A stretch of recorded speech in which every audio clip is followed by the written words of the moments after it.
Y'all need food? Y'all want food? Let's do it. From the restaurant? Yeah, I love it, and I love an improv food call. Man. That sounds super fun. Hey, can we please get some bang bang shrimp? I can't even throw bread at this dog switch. Oh, not Louisiana live. What you say, Louisiana live? Oh, not Louisiana live. Oh, now who that say about Louisiana live? Living life to the fullest all the time. Who that say about Louisiana live? Living life to the fullest all the time. Who that say about Louisiana live? Living life to the fullest all the time. Who that say about Louisiana live? You know, he was calling for it. I was calling for you walked in. You know what's crazy?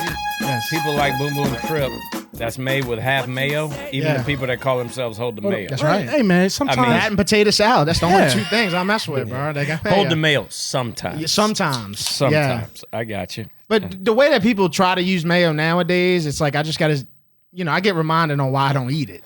People put mayo on everything now. They're like, oh, dip your pizza in mayo. I'm like, hold on, chill out. Well, bro. they kind of make the ranch. They dip the pizza in ranch. It kind of disguises a little bit. So I mean, the Italians that made pizza are rolling around in their grave, dude.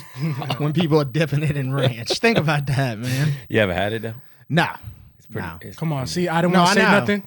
Pizza with ranch. No, everybody that does it, they swear by it. Slaps. Yeah, no, they swear by it. I mean, I don't have to have it, but if I got a little side of ranch right there. See, that's one of those, the way I describe it, that's one of those delicacies you got to eat alone. Yeah. Nobody need to see me eat this. It's like, if I'm just me and my pizza, got a little ranch, it's going to get a little crazy. I've never once thought about it, dude. Ever. And pizza by itself, you can eat alone. Because you just want to get nasty. As nasty as possible. So we did a pizza joint back in the day. I don't know if you remember Schlitz and Giggles. Yeah. I love Schlitz and Giggles. So that was... in Baton Rouge. Yeah.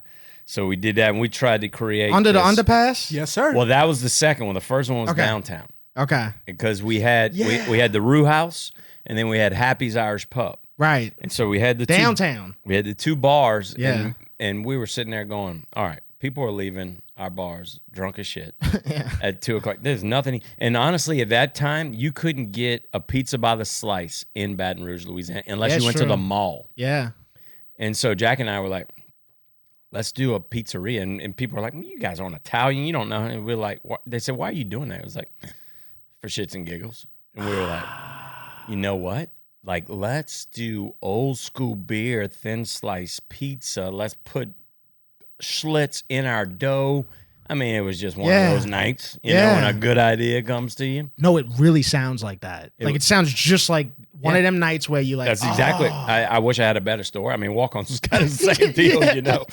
But it happened, and when Jack parted ways with Walk-Ons, he kept Schlitz, so he's still.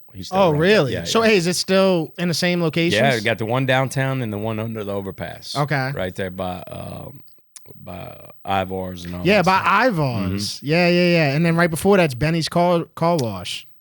Dude, look. Benny's car wash and then Red Zeppelin pizza. So he's got a competitor. Red Zeppelin's the real deal. And then I think there was like a raw shop or something. I forget. Anyway, but I remember.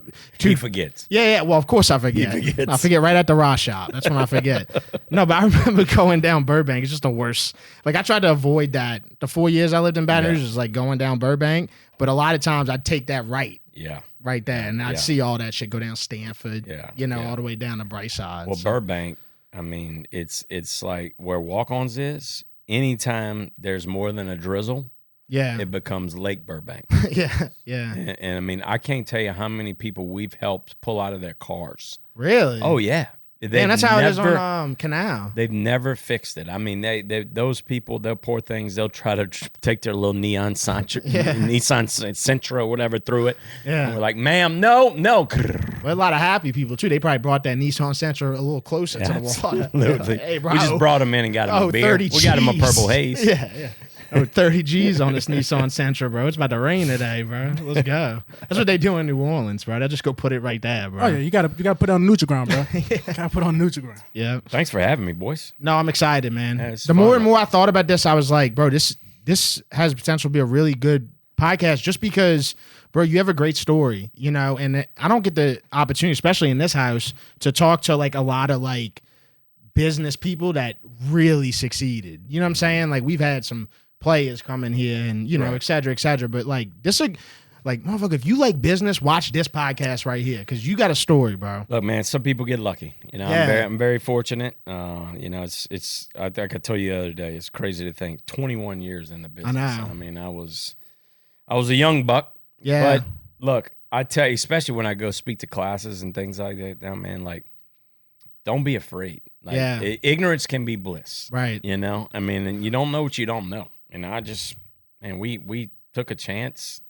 Was there a lot of people when you first started? Because I feel like this is another thing about first starting something and really like, you know, putting your nuts out there for something is like there's a lot of people that in those first year or two tell you, man, what are you doing? Like, what's going? Yeah. What? I mean, what dude, are you doing? Yeah. Look, so I was a walk-on, right? Yeah. And that kind of started the chip on my shoulder because there was a lot of people. I mean, I went out for the team. John Brady's first year. Okay. Hey, before we get to this, can we talk really briefly about how you grew up? Oh yeah, like you know, because you're from what, White Castle? White Castle, yeah, White Castle, which is around Baton Rouge. Yeah, it's about 30 miles south on the west bank, on the west side. Oh, West Side Best Buy, baby. See, he's from the West Bank down here. Over here is West Bank, Best Bank. West Bank, Best West Bank. Side, Best Side. Oh yeah, there we go. Okay. I mean, so you got Bruley, Plaquemine, then White Castle. Yeah. Then Donaldsonville, and then it kind of comes back up. Toward, you know. But yeah, so I was growing up as a kid. Like my old man was a sugarcane farmer. Okay. Yeah, so I grew up a farmer's kid, and you know, I knew at a pretty early age I didn't want to be a farmer. Yeah. Hated farm work? Yeah, my brothers were in it, and you know, they woke up every day and like they were ready to go. Yeah. I woke up and I was like, fuck, I gotta go get on a tractor. But I'll go play ball all day. Yeah. You know, and I'll be miserable working out or running or doing whatever it was. But I just, you know, it's either in you or it's not. Yeah, the farming for sure. Absolutely.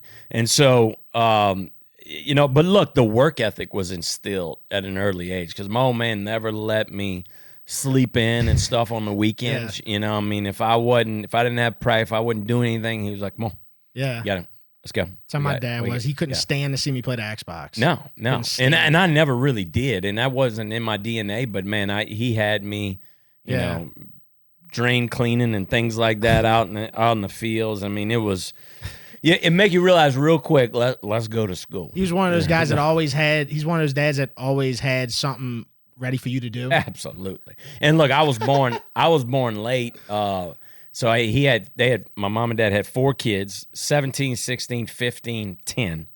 They were done, Coach. Yeah. I love and You from BR. Yeah. Dad, you from BR. Yeah. You see it, Coach? Okay. They were done. He was 45, she's 40. Right. Here he is. I'm coming, baby. And so I was late, unexpected, and so I was put your ass to work. Yeah, he was like, "Boy, you gonna make me do this shit again? You going to work?" Yeah, you know. But no, I mean it was great. So look, very blessed, awesome childhood. Got the opportunity to go to Catholic High in Baton Rouge. Okay, drove up there every day, about a 35-minute track to. And all you like your favorite thing was basketball, like in life? No, or no. What were you into as a kid? I was in any sport. I mean, I still got family friends that make fun of me. I mean, whatever season it was, that's what I was wearing every day. Okay, you know, so baseball, and it was amazing. You remember being a kid, and it was like, all right, football season's winding down, but like basketball season's okay. Well, put the football pads up, and it's all jerseys and wearing basketball stuff, right? Until you get to the spring, and then it's like, all right, it's baseball time. And I was one of those kids like. Man, it was a Little League game at 5:00 on a Friday. I'm dressed at 8 a.m. in my uni, baby. Right. You know, by the time I get to the game, like I got chocolate milk and shit and everything over it. But I just loved it. You know, I loved competition. I loved everything about that. And so it was, but no, I played it all. And then, but I really started to love basketball, I guess, junior high. Yeah, and going into high school. What time is this? Like, is this in the 90s? Yeah, that was early 90s. I was born in 79. Okay. So, yeah, I'm 40, now I see where we at. I'm 45. Yeah, so I guess I got to high school, 93? Yeah. And that was ironically enough, about the time the movie Rudy came out. See, I was just about to ask him that. Like, what was your favorite players growing up around this era? Because you're on every sport. So who was your guys? Yeah, and so, I mean, think about it. Early 90s. You know, Jordan, of course. Is MJ. Yeah, It's MJ, baby. Yeah. You know, I mean, just watching that. Shaq. Yeah. I mean, I remember being a kid and going to like Ricky Blanton and Chris Jackson and, and Shaq. And I remember going to the Duke game. Yeah. I remember when Leitner came to the PMAC, bro, and they beat us. They beat us, but Shaq balled. Yeah. I mean, I just remember being that as a kid and standing outside and watching.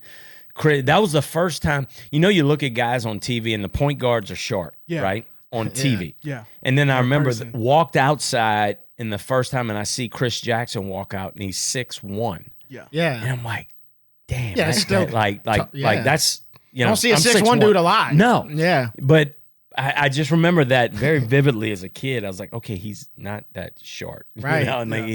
But yeah, I mean, those were the guys just growing up and being a part of it. And I just fell in love with LSU basketball for sure. Yeah. And I mean, the Tommy Hodson days and things like that. I mean, dude, how good? I mean, you had to be really fucking good at basketball to walk on like that. I mean, even as a walk on. Yeah. So here's the deal. Bro, you had to be hooping. I'll give you a little bit of my Michael Jordan story. So I went out for the Catholic High basketball team freshman year. Okay. Got cut. And okay. I went, and I'm from White Castle. White Castle High, if you remember anything about it, White Castle High has got a badass basketball team. Okay, I didn't know that now. I know. Yeah, they've won multiple state championships. Still. Yeah. Wow. And so I went back that spring after I got cut and just went to the White Castle Park every day and played ball. And I was the only white dude out there. Yeah. And he was good. But you know what? That's the only reason I got better, bro. Yeah. I mean, you ain't gonna get better playing with a bunch of other white dudes. Sorry, you're not. And they were elbowing. They would cut me any slack, but I mean, I just learned how to somewhat separate myself and create a shot and things like that, and just got better ball handling. I got stronger. I was a late bloomer. Yeah. And so I went back the next year, made it as a sophomore, ended up, lettering junior, senior year, and did well my senior year. And then, so I'm like, I'm just one of those guys like, I ain't taking no for an answer. Yeah, because probably your senior year, probably people were thinking like, okay, maybe he goes, maybe. No, I probably could have gone a JUCO or a smaller college, but I was like, look, I want to go to LSU. Dale Brown's last year was my senior year, so John Brady's coming in my freshman year. Okay. My head coach, Glenn Rando at Catholic High, had a connection when he was like, look, I got a kid that wants to come work out. He's walk on and work out with you. He goes, look, I'm going to need some walk-ons, so I'll have a tryout. And so I went to the tryout. Actually, before that, I grabbed my britches and I went in his office. Like, as a 17, 18-year-old kid, I knocked on the new head coach's job, a door, and walked in there and was like, I just want to introduce myself. Yeah. Which I think it was just building character back then for the business life. It's also a very, like, at that time thing. Like, I feel like you can't really do that today. Maybe you can, maybe you know what I'm saying? But, like, in the 90s like that, man, that was balls. Yeah. And that was. Yeah. So I went up in there and I just introduced myself, let him know. He's like, okay, kid, well, we'll have tryouts and assistant coaches. Put it in his head. He was kind of like, yeah, well, whatever. Still in his head. So I go off of tryouts and I get cut again. Okay. And Brady takes over and he's got Tiger Womack, and he had some players that he inherited from Dale, but he only had about 10 or 11 guys. So he had to because they're going on probation from the Lester Earl stuff. Okay, I don't know about that. Yeah, I don't remember. So Lester Earl got us on Lester Earl. Yeah. Story got us on probation, and so he only had a few players, and so they get into practice where Brady was tough. These guys were used to Dale's old days and stuff like that. Dudes started. I'm out. All of a sudden, they don't have 5-on-5. They don't have 10 guys to run with. Oh, wow. My best friend and roommate, Anthony Piazza, Phil's Oyster Bar in Baton Rouge. Yeah. You ever done But the Phil's over here, is it still open? No, they only got one. They had a motherfucker run through that bitch in a car. You heard about that story? Here? Yeah, dude ran through the, and I was like, damn. I was just about to go there. What type of place is that? I don't know if I've been to this one. It was Phil. I feel like it was Phil's. Okay, so Phil's in Baton Rouge is different. Okay. But anyway, I'm living with Anthony, and he's a manager. And he calls me up. I'm driving a tractor again, saying my basketball. Yeah, no shit. I went back and I'm literally on a tractor before cell phones, or I didn't have a cell phone at that. I mean, it's crazy. I'm aging myself now, but yeah, I mean, it's 90 something. It was 96 or something like that. Like if you had a cell phone, you were right. You were a big deal. And it was probably in the console. Oh yeah. It looked like what is his name? Zach from Saved by the Bell. Anyway, he calls me. When I get home, he said, hey, Coach said, if you want to practice, they don't have enough. Can you be here tomorrow for practice? Yeah. I said, what time? He said, 6:30 a.m. Man, I was there for 5:30. Yeah. I got there. They threw me. I didn't have a number. It was just like purple and gold was our colors. Yeah. That was the only thing that represented that I had a jersey. So I go out there, and for like 3 weeks, I'm just a practice player, just a dummy, just, knocking, getting elbowed and things like that. Brady didn't even know my name. He called me Walk-On. Dude, this is strong as garlic. He called me Walk-On. In fact, still today, we joke. He says he should get royalties from the brand. Yeah, because he goes, I'm the first one that called you Walk-On. I said, the only reason you called me Walk-On is you can know my fucking name. Yeah, right. You know, I mean, it's not. So we, I was 4 years later. I lettered 3 of the 4. I played a few minutes, throughout my career. Honestly, this is me, but you can ask some of the players, Collis Temple, Jabari Smith, Stromile Swift, all those guys. Swift. Yeah, the Stro Show, baby. Bro, the Show? Dude, that gave me goosebumps, bro. That is an NBA name right there, bro. Still one of my very good friends. He comes to a game or two a year in Tiger Stadium. But look, dude, practice. I mean, summer ball, we just play pickup games. Yeah, and I would be one of the. I could shoot the shit out of it.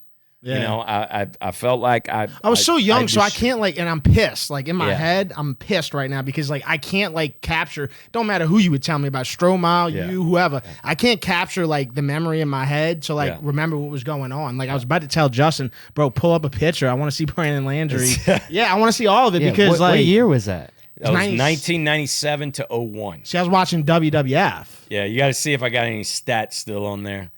My best game is crazy. So we took a summer trip to Italy, and we played the Italian national team, the Angolan national team, and things like that. Yeah. Well, we only took 7 guys there because some dudes had summer school. Lamont Roland was about to fail out, so he and Torres, I think, had to stay back or something I can't remember exactly. So they needed y'all rolled with 2 subs. Yeah, me and Jack to play unless he was gonna play 5 guys for 2 weeks. Yeah, we were gonna get some minutes. Yeah, but I remember one of these games I put up 13 points. Yeah, played 20-something minutes. Right. I'm all right, I'm going back. I'm gonna get some minutes when I get back. But look, it was my serious minutes were only. Is that my stat line right there? That's you rock number 11? Oh yeah. Love that. Yeah. 183. Look at there, bro. 6 foot. A true 6 foot. Yeah, about 6, maybe a little 6.5. I mean, they weren't really worried about my size back then. Bro, I'm 5'9". I hate it. Yeah, I'm about to say at least you're 6.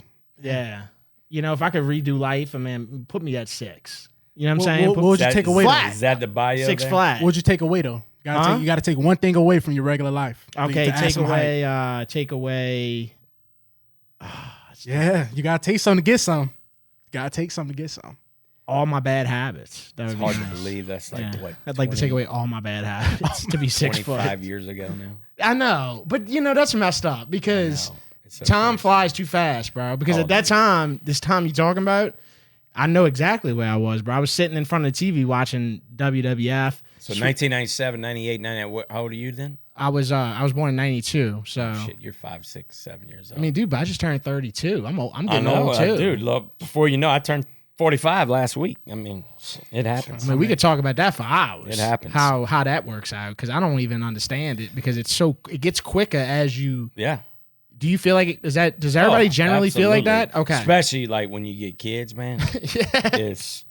It's a friend of ours told us the days are long, but the years are short when you get kids, because that's it. But it's a very good statement, because man, like days are long with kids, like getting them down and all. But all of a sudden you look back. I mean, I felt like I was just holding my first little girl. She'll be 8 years old this year. Yeah. And I got 3 of them, so it's nuts, man. But yeah, those times, dude. Like, look, I didn't play a whole lot of ball, but everything that I do in business, I mean, it all goes back to those years. I mean, just knowing your role, learning how to lead, learning how to get a team to buy in. Yeah. I mean, and then the best coaches out there, they're the best business guys too. Okay. Right? I mean, I talk about in our organizations, Nick Saban all the time.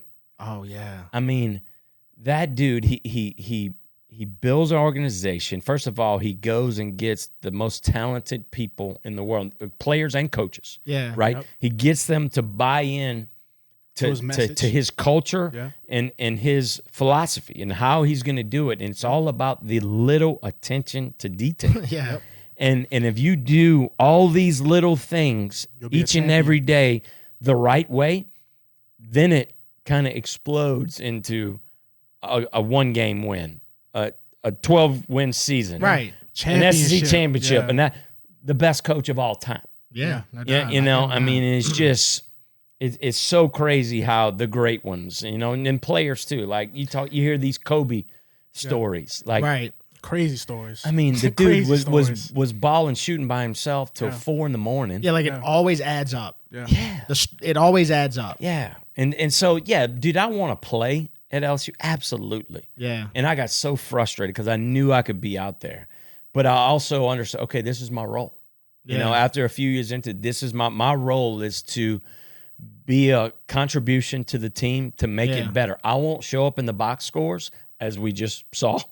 I didn't even see it. But my contribution on the team was making the team better. So if I had to go run a scout, if I had to be Saul Smith from Kentucky, for tourists to get ready to go play Kentucky, that was my role. Yeah, you're basically just saying you got to be a star in your own role, man. Not everybody can be the star. Yeah, it's okay to be the Robin, bro. Like, you're still a part of something great. No doubt. Like, that's the way you got to look. No, I get it 100%. And it's a lot of times it's hard to see it as a 21-year-old. But I was able to say, okay, this is where I'm at now, but this is gonna be something down the line, and it did. Did I know it would turn into this type of business for it? No. But I still live and work and everything that we do inside of our business goes back to the heart of a walk-on. Yeah. And you knew that it would work out in some way, shape, or form if you kept living your life like that, is what you're saying. I mean, just look, you just keep your head down, keep working. And look, you also gotta put your neck out there sometimes too. Yeah. And I think, doing that and going out, because man, look, I mean, back to your question, very long-winded answer. That's all right. This is why we do this. It's all good. But I mean, like everybody, dude, I remember going to the rec center at LSU. And I'm on a team, right? And so it's the off season, and we go play pickup in there just to go play. And every dude from the West Bank to the, I mean, I got him. Yeah. I'm about to fuck him up. Yeah. Come on. Yeah. Because you might be. How many times you got put in that situation right there? Oh, hundreds. And if that don't build you up, I don't know what does. And let me tell you something. There was a lot of dudes that I played in there were better than me. Yeah. But you know what? I was willing to go out there. He's good at the rec center, but are you willing to go to the 5 a.m. workout, to the 3 p.m. workout, to study hall, to do all that? Have no life. I can't go in Fred's and Reggie's, on a Tuesday night and go enjoy penny pitcher night. Shot night, all that shit. Because if not, I'm going to be dying tomorrow morning running the ladder drill. Yeah, well, 5:30 is not an option at that point. No. Right. So, I mean, it was a commitment, right? Yeah, dude. And it just, it taught me discipline and things like that. And then it also told me, I don't care about the haters. Yeah. And, you know, honestly, that became like, all right, let's go do it. And in business, I can't tell you how many people, when we came, the articles started coming out, like these two young guys are doing this concept. I mean, look, still people today, I'll look and shake their hand but I know. But you remember. Hey, man, you know, I kept receipts. Absolutely. You know? Supposed to, though. Supposed to do that. Yeah. Supposed to do that. I mean, those guys were all like, they'll never make it. And maybe we weren't supposed to, but in my mind, once again, ignorance is bliss. Yeah. And I was just like, let's go. Let's figure it out. I love that about life. We got some great breaks. I mean, we got a great location on the first one and all. So it helped us out. Yeah, I love that about life. That's one thing I'll say is like, man, all these people that you just remember that you kept receipts on, they always come back around. You could be at CC's Pizza and you'll see them at the buffet, and then they're gonna be like, "Hey, man, I'm so proud." Oh yeah. Blah blah blah blah blah. And it's like this guy legit blocked me. They the first ones to come kiss your ass, dude, and I'll never let them know that I know. And but it's fun to know. Yeah, you know, it is. And look, as you grow and mature, that really doesn't matter. I feel that, but it gives you that. Once again, it's that chip. I don't think you living if it don't give you. No. Like your heart ain't beating unless that gives you some type of feeling. Well, I mean, just the other day talking with Drew. You know, what I mean, right. Drew will tell you. I mean, he had that chip when he's got a busted shoulder. Yeah. There's two teams that he can go to: the Dolphins or the Saints. The Dolphins said, "No, this dude." That shoulder ain't good enough. Like Saban, we're gonna go with Culpepper, Dante Culpepper. So he's got one place to go to. Yeah, and the you don't think he had a chip on his shoulder when he came to this? Oh, ain't no doubt about it. And also, it happened again at the end of his career. Might I mention? Absolutely, because people were calling him Noodle Arm. Ain't nobody defending that man more than I did. Them. I mean, first of all, every year, but those last 3 years, front lines. You on the front lines, bro? Them last 3 years, people were being so disrespectful. And dude had some of the best completion percentages of his career. I mean, there's one game there's 1 year, it was like 2018, I want to say. He broke his thumb. Yeah, 2019. Yeah. And remember, and Bridgewater had to come in. It was the okay, 5-0. Aaron Donald broke his thumb. Yeah. When he came back, that run to the end of the season, that's one of the most like. If I'm not mistaken, that was one of the most perfect. Was that? I think that was the Rams year. That was the Rams or the Vikings. I want to say that was the Rams year. It was the Rams year. Yeah. Vikings the year before. Because once he came back, that run at the end of the year was one of the most perfected. Hey, he might have not been throwing bombs and all this other shit and whatever. Bro, it was like a surgeon. Surgical. It's crazy. And I tell you the story what he told me after that missed call. Oh yeah. The no call. Yeah. The other day. I mean, so I just so you guys know, I mean, it was right after the Super Bowl. And so I hadn't talked to him. Oh yeah. Since the missed call, right? Yeah. The no call. And as you know, everybody in 3 states from here were pissed off, right? And so I talked to him after the Super Bowl. I was like, "What'd you think?" He's like, "Man, I felt like we could have beat the Patriots. We just had the team." And hell yeah. I said, "Dude, are you pissed?" He's like, "Look, man." He goes, "I worry about things that I can control." And he goes, "Do I think we should have got the call?" Yes, I'll just say that. But he goes, "Am I pissed?" He said, "What I'm pissed at," he goes, "if you remember the play before, Michael Thomas is coming across the middle. He's got his defender by a step. He goes, I hit him in the shins.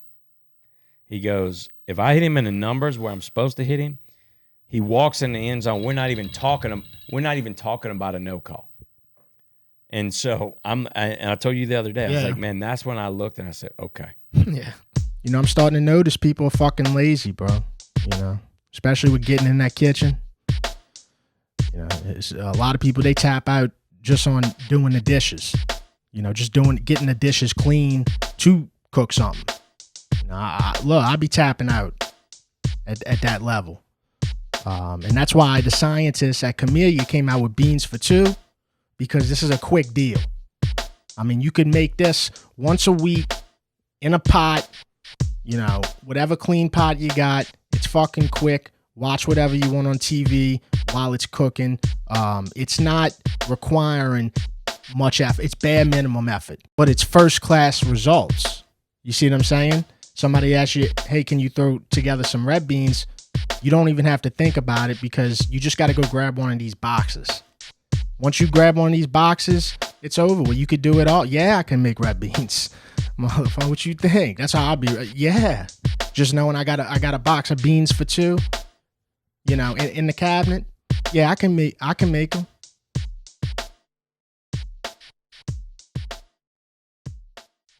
It's leadership, man. Yeah, it's what it is. It goes back to the traits we were just talking about. Yeah. So how did you and Drew end up linking up and becoming friends? Well, before we get to that, I wanted to talk about how you acquired Walk-Ons originally. Mm-hmm. You know what I'm saying? And how that story went, because thinking like as me is like, if I'm how old? 20, you were 23 at the time? Yeah.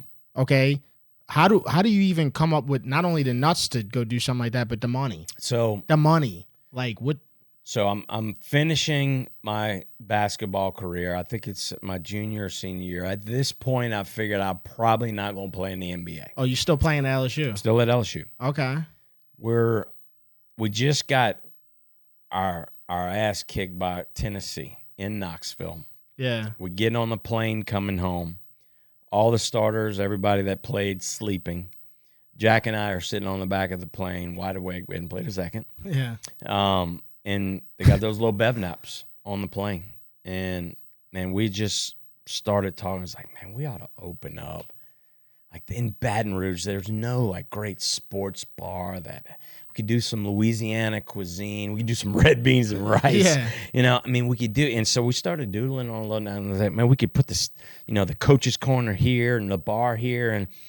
And if you notice, in all of our walk-ons today, the bev nap is the original drawing from that airplane. Okay. So next time you go in there, notice that.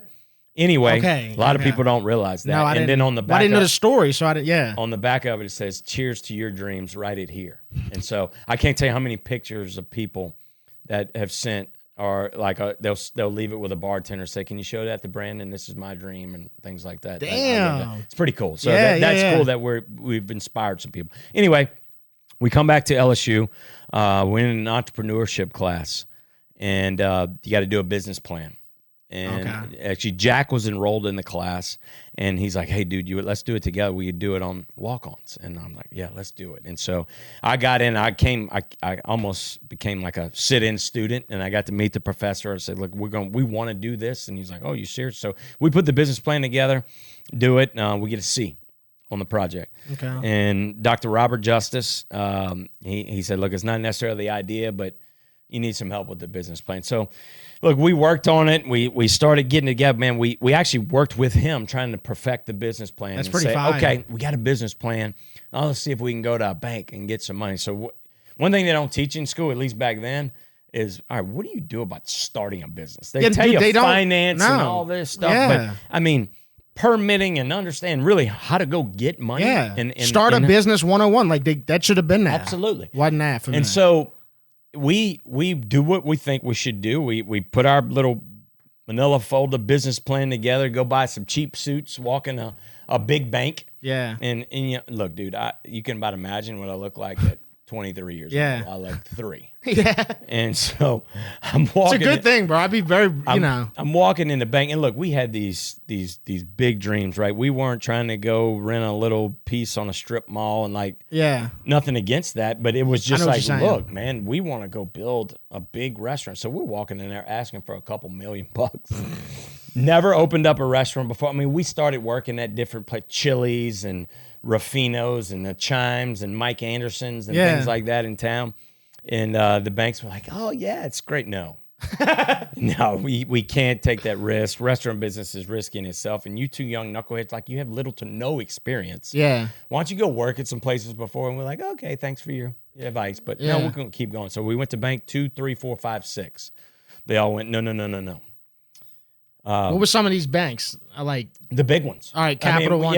Chase, Capital One. Yeah. I mean, back then, Hibernia, and I mean, all these guys, and they just, which I get, now looking at it as a businessman, it's like, okay, I get it. And then I get a call one day from a guy by the name of Mr. Andre Fruge. Okay. He is, side story about him I'll get to in a second. He's with the Small Business Association Bank out of Lafayette. And he goes, "Guys, I heard about what you're trying to do." He goes, "Let's meet." And so we go in there and say, okay, we're getting turned down number 8 now. So we go sit in there, and he goes, guys, I love it. He goes, look, I think this plan right next to LSU, because we'd kind of secured the property, at least got the landlord to say, look, if we go get some financing, can we have this site? And he's like, yeah, go see if you get some finance. And Mr. Andres, we said, so what do you mean, sir? He goes, it means if you can bust your ass, I'll finance you. Holy shit. So we said, that got the loan. He goes, yes, you got a lot of debt at an early age. Make sure you pay your notes. Yeah. And so we were like, so Jack and I left the bank. We got Cuda Brown drunk that night because we're a couple $1 million in debt. Yeah. Now, we did get some investors in the meantime to at least put up some cash and at least to give to him. Or invest to give to the guy that gave you the money. Yeah, or to invest in the property. Like the investors, family, and family friends, they were like, okay, we don't necessarily trust you two knuckleheads, but we like this site. Yeah. We like the real estate play, so we'll invest in this. So the bank financed the property? The property and that one of the investors had to co-sign Damn, on the loan. And so, man, we go to work and we design and build a 9,000 square foot, 300 seat, 100 menu item. What year are we in at this point? This is 2002. We were building it. We opened in September of 03. Okay. Is that our food? I don't know. Yeah, I guess so. Maybe. Damn, I forgot about the food. Yeah, I kind of did too. Is that Jamie? Or it's the neighbor. It's one of the two. It's might be Mac. Sometimes Mac might be coming in. Tell him to come on in. Yeah, bring it on in. No, he's good. What's up, man? Oh, what's up? What's up? I cursed him out, but he's pretty Oh, hey, Jamie. Yeah, hey. You need him to move? Nah, he's good. You sure? How y'all doing? Hey, girls. How are y'all? You come on in, Jamie. Yeah, come on in. Where y'all wanted at? Yeah. Man, let's put it. You just said it right there. Yeah. Doing great. Now, Jamie's a great story. Jamie, how long you been with Walk-Ons? Since 11? 15 years. Oh! What? Look. Oh, my God. Hey, man. How you doing? Hey, baby. How you doing? What's your name? Come here, Ray. Do what? Do HM what? I love your mama. She's the best. I've been out. Yeah, I've been out. Damn. Thank you, Jamie. I know it was last minute. I'd kind of forgot about it, and I text Matt. I said, hey, man, I'm going. I need you. Yeah, you showed up. What'd you bring? This is Some awesome. wings? Yeah, no, them wings look. Yeah. All right. Both of the wings and the cheese loaf. Let's go. Awesome. Cheese fries. Thank you. Let's go. Thank you. Thank you so much. I told her just make it cold, but don't put the ice in it. Everything's fat-free if you don't eat it. Yeah, that's right. Thank you, All right, baby. take care. Thank you, Jamie. I'll come see you next week. Okay.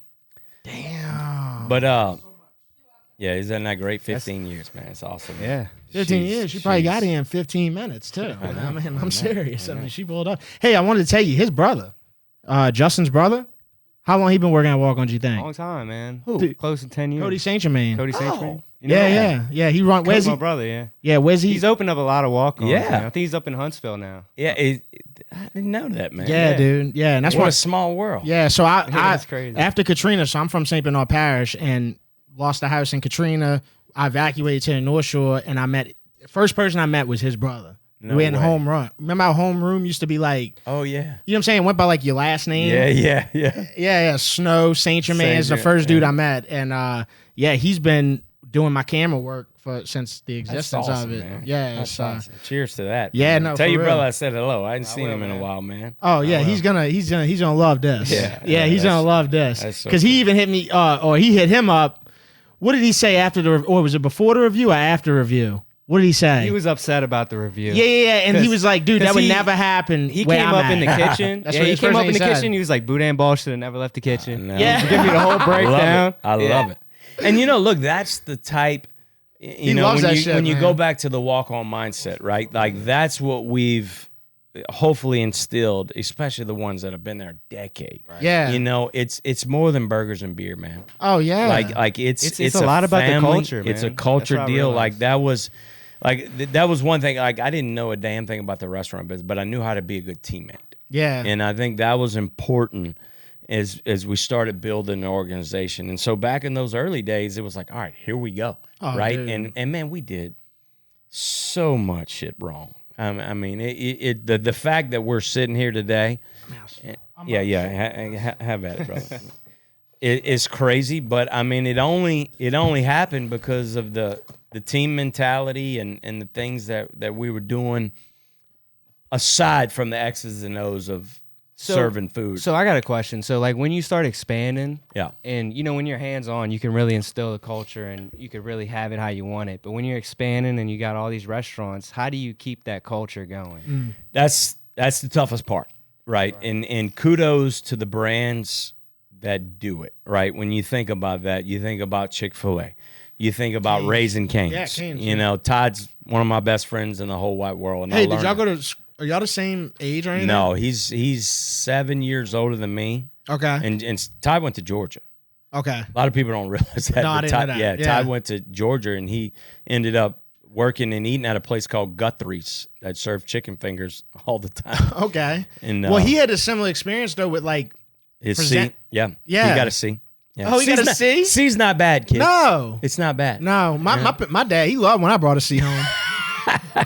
My dad was like, brother, yes, let's Good go. job, Devin. Yeah, he was like, let's go. But he was tired of seeing them D's. Yeah, he dude. was. D for Devin. Oh, D for yeah. Devin. You think of everything when you're getting D's. Yeah. But yeah, I mean, it's look, it has to be something that you care about, because a lot of people are like, oh, I really care about our culture. Well, do you? You know, because if you do, like, it's of the utmost importance. It's everything that you do and your start. And if Cody was there, I mean, he saw it. He was part of the growth, right. You know, being to where it had to be systematic. It had to be process driven, even culture, you know, because you have to do certain things and able to scale it, because Brandon couldn't be at every restaurant, every pre-shift to meet every team member as you start growing. And so, in fact, that's where I just landed from Atlanta. Yeah. And talking to the team there and getting with you were out there at that one? At our corporate headquarters. Okay. And just, you know, making sure that, you know, we're talking marketing, talking scaling, talking culture, talking, you know, really 24 and 25, you know, going out and giving more walk-on scholarships and things like that, you know, that's really part of y'all do a fire job at that. Yeah. Y'all do. Because I've been, even before I met you, you know, just watching OTB. Yeah. And hearing it on OTB. Like, y'all do that camp, or what is it? Like, what do they call it? The Senior Bowl. Senior Bowl. Yeah. Y'all big a part of that. Do a lot with that. And honestly, we just want to, aside from that, we just want to start giving more scholarships and giving more NIL deals to walk-ons. I mean, because those guys, I mean, if you ask any star, you know, I mean, the beat of the team is those walk-ons and what they're doing each and every day. So what are y'all going after? Like guys that like is there any names that y'all can think of that, like, I don't know, was in the Senior Bowl that y'all? Yeah, you know. So we do about 5 or 6 a year. We go out and we present them with their Senior Bowl invitation. Okay. And so they become part of our walk-ons family of athletes. Okay. One of the very first ones that I did, I flew up to northern Iowa. Okay. And gave an award to Trevor Penning. No fucking way. No shit. Yeah. And I mean, this big behemoth of a man came around and I shook his hand. I got all the video. It was all on our website. I mean, our social media and stuff. And then sure enough, you know, the Saints draft him. Right. What can you give him now? Because we need him to play. No, seriously. Boot and balls? Yeah. We need something, dude. Right now. Look at him. Looks like a freak, bro. Like, that's the thing about Penning. Yeah, he looked good. Really look like good. he will mess your life up, like on the offensive line. Well, that's what his coach was telling me. I was like, how is he? And he's like, he's the nicest guy in the world. He said, but when he gets on that football field, he wants to kill something. I remember his rookie year in training camp. Dude, he was literally fighting every game. I mean, not every game, every practice. He was a problem. Yeah, he was. No, did I hear he's going to right tackle? Yeah, that's what they think. Or is that official? No, yeah, so Fuaga's at left. Okay. Penning and moving to right. I think like left guards like Saldivari, center, McCoy, and the center. I mean the right guard Ruiz. So, I mean we're gonna see. But was lemon pepper wings? Yeah, that was chill. Pepper. Come on, Brandon. Don't do this. Don't do it. D for Devin got in those. I just threw 4 back. It's about to go down. But look, So I don't know if you've seen, but they're talking about NCAA. They're talking about getting rid of walk-ons. Yeah. So obviously, a guy that started as a walk-on, they're getting rid of walk-ons. What they're talking about. Why would they do that? Just to open, like it's like not enough spots or something like that. Yeah, it's all a money play. Yeah, money play. I mean, right. but look, this is something. In fact, we talked about it. This is our team. Like we are going to get a push behind this, and we want to get a social media push with the walk. But not only the walk-ons. Like go and interview. I guarantee you interview Jaden last year, right? Yeah. The Heisman Trophy, the best player in college football, and he'll probably tell you. I know he will.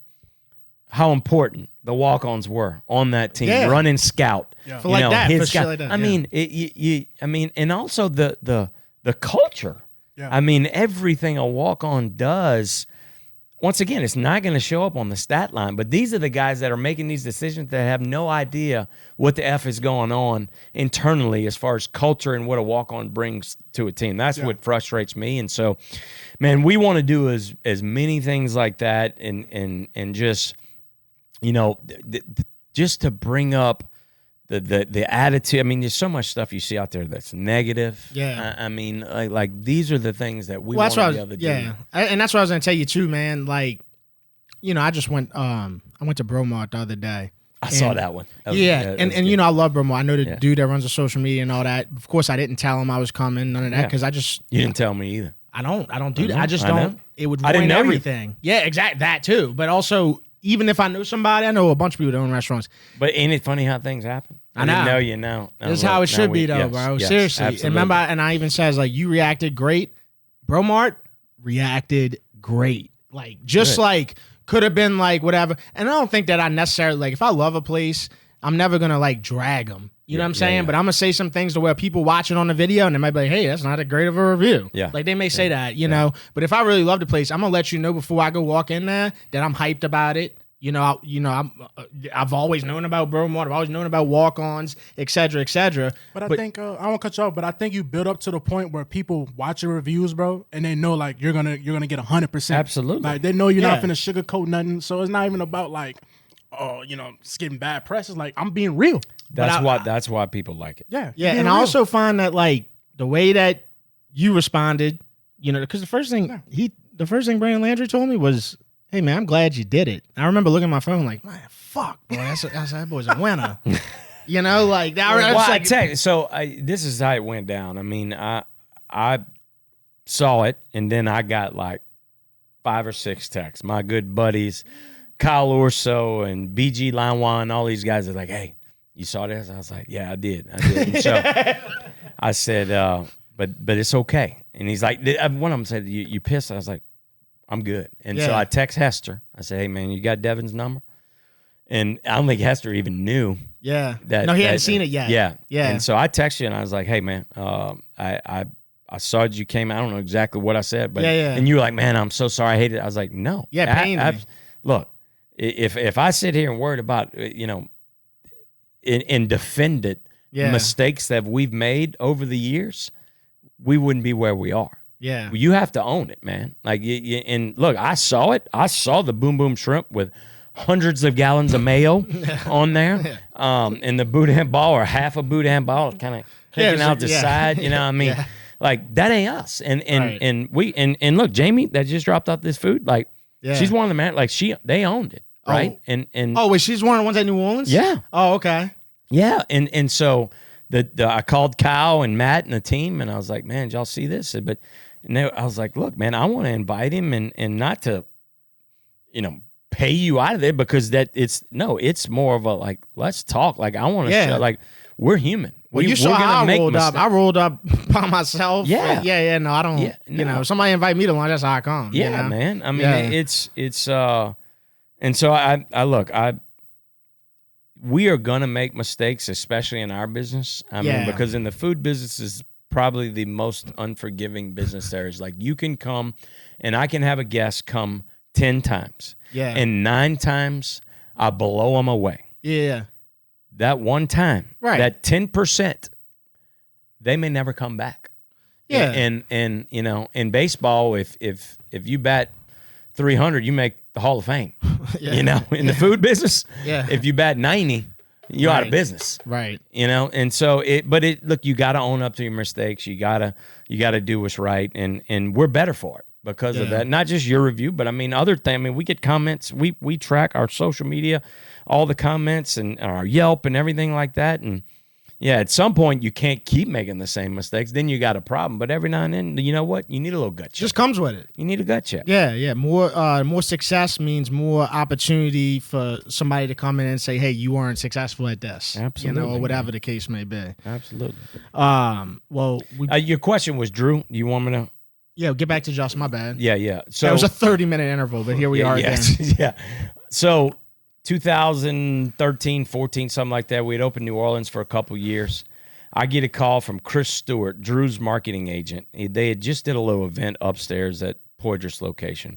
Rue House was at the time. It was Rue House, yeah. And so he called me. He's like, hey, man, Drew would like to talk to you, about walk-ons. And, like I'm a South Louisiana kid, grew up LSU Saints fan. Drew Brees, really the only quarterback I've known. Yeah. And he goes, look, he'd love to chat with you. He goes, look, I'm going to pick him up from practice in a little bit. I think it was springtime or something. He goes, mind if we call you back? Dude, this escalated really quickly. Yeah.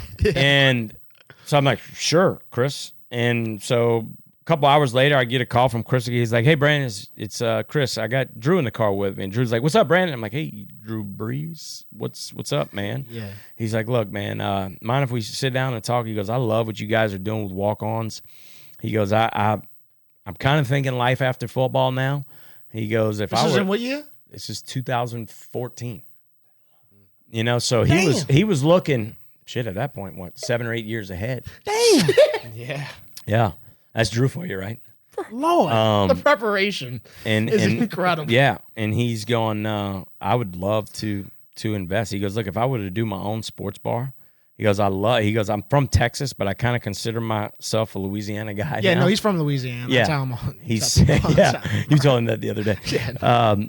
And he goes, man, just the classiness. He goes, I can bring my kids in there. I can bring my wife in there. I can bring my O-line in there. Like I can kind of bring anyone in there. He goes, I just want to know if there's an opportunity to invest. And Jack had sold out by then. Rick, who you met the other day, was my partner. Never forget him. He's a beautiful human being. I'll see that guy again somewhere. Yes, you will. And so we sit down and shit. He bought it. So a lot of people don't realize Drew he bought into the parent company. He's not just New Orleans. So he is my partner in all of walk-ons throughout 15 states right now. Is he the only partner? No. So Rick. Myself. Wait, Rick? Rick is a partner. Oh, okay. Yeah. Because he told me he had. Well, he had the building first, and then he's the guy that ended up buying out Jack. Slick Rick. Yeah, Slick Rick. That motherfucker. Slick dude. Rick. You meet this motherfucker, boy. Yes. I'm telling you. Oh, yeah. Hey, if you got a name Slick Rick, you Slick. Yeah. That's good, man. And then so it's been 10 years now. Great partnership, and we've done some really cool things with the brand, man. So he gets involved. Like at that point, Walk-Ons is huge, though. You know what I'm saying? Like at that point, we got 4 locations. But man, I just feel like, bro, because like I told you in the past, it's like 2010 to 2014, dude. I was going to Walk-Ons, bro. Like, man, everything we needed was there. Well, Baton Rouge, you were going to Baton Rouge. Oh yeah. On the corner, Burbank, the OG, man. You just, dude. I mean, we $1 PBRs. Oh yeah, we made ourselves on that location, and a lot of people are like, man, it's hard to play, but dude, what we did.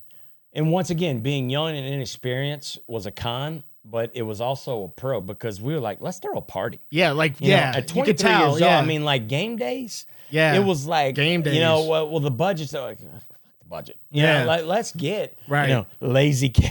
Lazy K to come play. Let's get the Chiwis. Let's start throwing these game day parties. Now Frioli over at Fred's, he's taking it to another level. I love now. Frioli. Yeah, he's love the that best. dude, he's bro. the best. I was on the side of him the other day at the red light. In the Jeep. He's just jamming. Telling you, bro. He's hitting his steering wheel, and I went, hey. I got images in my head still of being in college and seeing Frioli in the Jeep in a drive-through. Still drives it. Yeah, I know. Still drives it. Yeah, dude. That was one of my favorite dudes since I've done what I've done.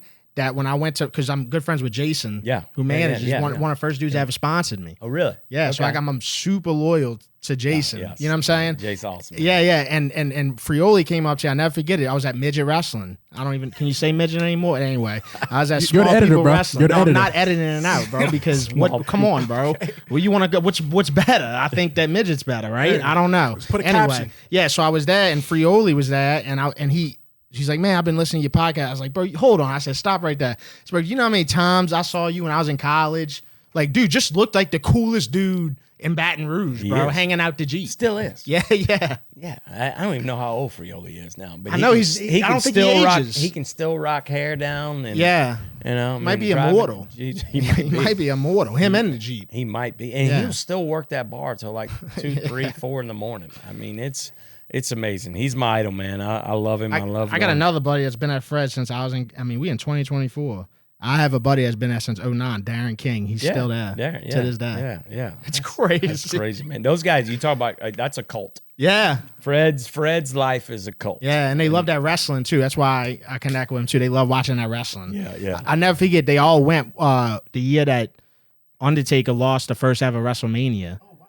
And one of my good friends was working at Reggie's, and Reggie's and Fred's all got together and went to WrestleMania, and they were thinking, hey, we about to go get, they watched Undertaker lose his only. Oh, dude, that was in the Dome. Yeah. Okay, so full disclosure, I'm not a wrestling guy. Okay, I can kind of pick that up because you haven't, because I said wrestling 3 times and you didn't give me nothing. Okay, but this is my very first. I always test people. My very first wrestling event I ever go to in my life. Was that one? Is that one? Okay. Me and my wife brought a friend of ours from Baton Rouge. It was his 50th birthday. Yeah. He's a wrestling G-Man. G-Man, if you're watching, and so we brought him for his 50th. And so we're sitting there not really knowing what's going on. Well, when The Undertaker lost, bro. Okay, so you got to put yourself in my shoes. So I get G-Man because we're like 6 rows in. Like we in the rows that we were, I had no idea how big this event was. The rows that we're in, we're probably the only people from America. Yeah. Sitting up front. Like everyone else was foreign that flew really? In. Okay, yeah, I guess. Dude, okay. it was like, it's a big deal. Okay. So this dude, The Undertaker, he loses. I go piss. They got grown men and women crying. Wait, you went and got up and pissed after he lost? After. Okay. Yeah. And I'm walking by. So I wouldn't be able to walk. Yeah. So the bitch so shook up. Well, that's what it was. Like I'm watching grown men. Shane Fay. I don't know if you know Shane Fay. He was one of our original bartenders at Walk-Ons. Okay. I passed by him and he's sitting here going, just shaking his head. I'm like, you all right, big fella? He's like, I just can't believe it happened. And in New Orleans, of all the places. So, and then look, our managers at Poydras, I get back over there, we go get something to eat after. They're holding a live broadcast. It's like Charlie Handegriff and Jimmy Ott after a game. Wait. They're doing a wrestling show live. Wait, Jimmy Ott and Charles Handegriff? No, they okay, weren't. I was about to say. No. Yeah. But it looked like that setup, post-game. Yeah. Taking us play-by-play through this. And I'm walking through Walk-Ons. I'm like, wow, what is going? I had no idea, dude. Yeah. So that gave me. You knew of Undertaker, of course. Yeah, but I didn't realize the magnitude of WrestleMania and the magnitude of this dude losing. I had no clue, bro. Yeah, because if you were 6 rows in, you were probably right behind the dude who's famous. You could pull him up right now. The dude that's famous for reacting to the Undertaker. There he is. Say less. I'm probably in one of those shots there, and I'm probably just going like the whole time I'm looking at people around, just looking at. Yeah, he's like, what is going on over here? Your perspective is awesome because like you don't get to hear about a lot of people that go to WrestleMania that don't know what's going on. That have no clue, but that perspective is hilarious. Yes. It is. My wife's the same way. I mean, she kind of watched it growing up with. Her dad actually played for the Saint. Y'all remember Billy Joe Tolliver? Yeah. So that's Mac's dad.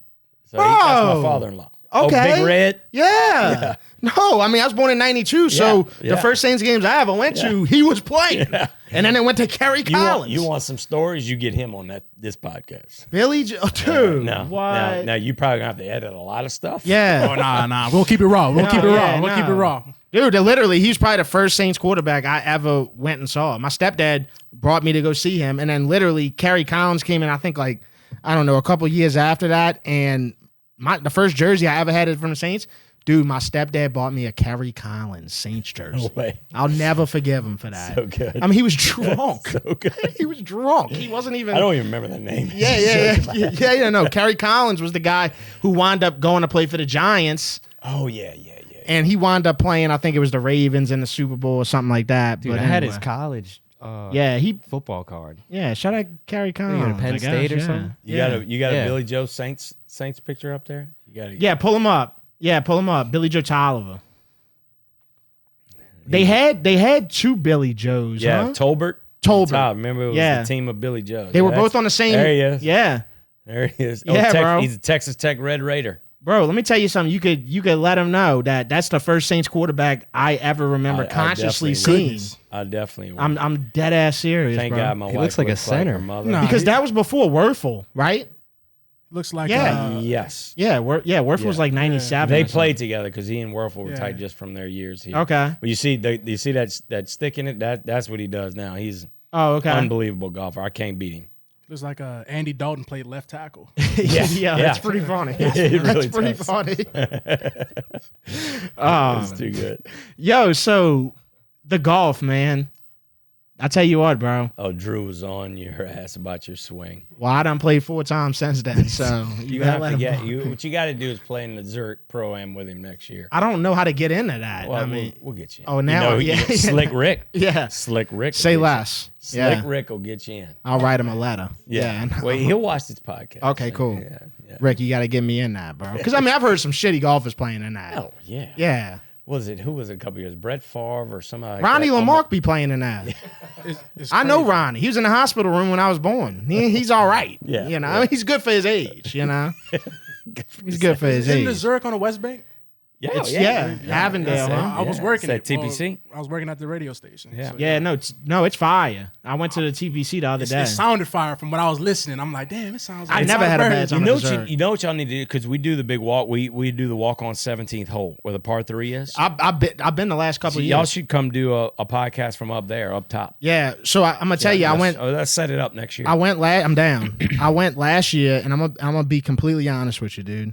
That was the most out of anywhere I've ever been. He's been with me places. When I tell you that was the most I've ever been stopped this past year, I went with a Sprinter van full of Chalmette people. Yeah. And these guys, whenever they can get away from their wives, they go big. They'll rent a Sprinter van, you know, all this shit, you know? I'm from White House, bro. I got buddies like that. Yeah. And like, they really make it out. Like, they're going to hit the strip club, all that shit. They going to live like they literally dying at midnight. We going to Zurich. Yeah. Zurich, strip, whatever. And I get in there. So I'm with, my cousin, blah, blah, blah, and we walking around, bro, every 5 yards, somebody at the Zurich stopping me, taking pictures, to the point to where the dude that was taking pictures for the Zurich Classic stopped me and took a picture. Cleanest picture I've ever took. Yeah. Cleanest, you ever see yourself on a really good picture? Damn, man. Like, man, what camera was that? Like, man, how'd you make my eyes stand out like that? It's one of them pictures. I'll never forget it, dude. Like, that's so good. But no, the 17th hole, I never had a bad time, bro. We went to the 17th hole, dude.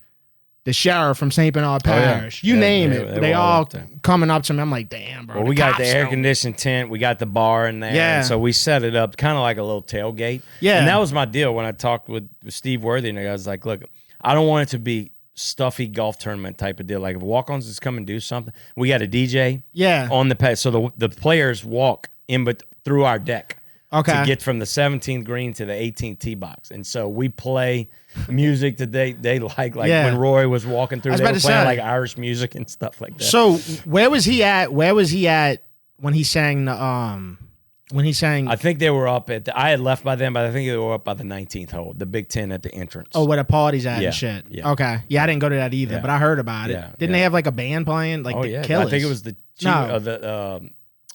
Molly Ringwalds. Okay. Or the Chiwis. It might have been the Chiwis. Shout out to the Chiwis. Them boys been doing it a long time. They have, man. They have. Those guys don't age. Okay, yeah, I haven't seen him in a while, I guess. Yeah. But You got some West Bank guys on there. Okay. And then Joey's the guy. Joey's been there forever. Damn. Yeah. I'm pretty sure he's from the West Bank. Sorry if you're not. Well, look, shout out to West Bank either way if he's not. No, the West If Bank he will is take not. whatever they can get. We will. Yeah. Trust me. That guy could be from Franklinton, Yeah. and they'd be like, no, he's from the West Bank if you just say it once. That's just how it is, you know? All right, we're about to take a break, and let's play a game. We got a game. We always play a game on every podcast. All right. This one's going to be named that Walk-On. Ooh. All right. Yeah. Let's roll.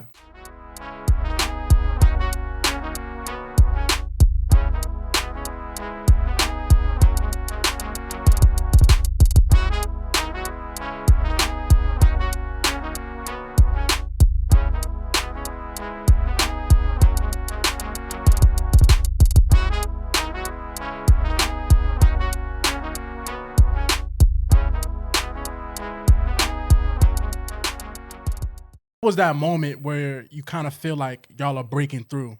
Like, damn, like this can really be something for real. Open in New Orleans. Open in New Orleans. Open in New Orleans. We opened Baton Rouge, of course, and then we went to Lafayette. Yeah. And Lafayette was a big step for us because it proved to us that we could do something outside of being an LSU game day spot. Yeah. You know?